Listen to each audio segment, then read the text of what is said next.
سلامونه دوستانو، په دې هیله چې ټول به راته روغ او جوړ است. افغان کرکټ ملي لوبډله به سبا د متحده عربي اماراتو پر وړاندې د 250 ورځې سیالۍ په لړ کې به خپله لومړۍ تمریناتي لوبه ترسره کړي چې دغه لوبه د افغانستان پر وخت پر 10 بجې پیلیږي.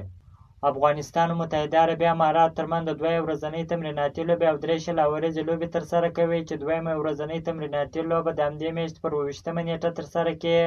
افغان کرکټ ملي لوبډله به بیا 3 شل ورځې سیالۍ د دې میاشتې پر 29مه ترسره کړي چې د 2024 کال تر 2 نیټې به دوام وکړي.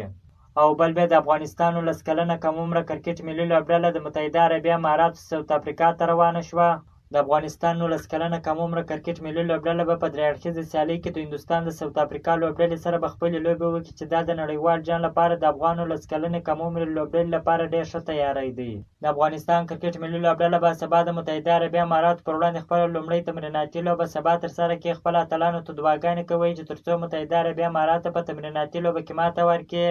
که مو چیرې دغه ویډیو خوښ شوې ده په چینل کې نوي یاست نو حتما زموږ چینل هم درسره سبسکرایب کړئ. که مو د فیسبوک پیج تر اوسه نه یې فالو کړی نو حتما زموږ فیسبوک پیج هم درسره فالو کړئ. تر بلې ویډیو پورې د الله په امان.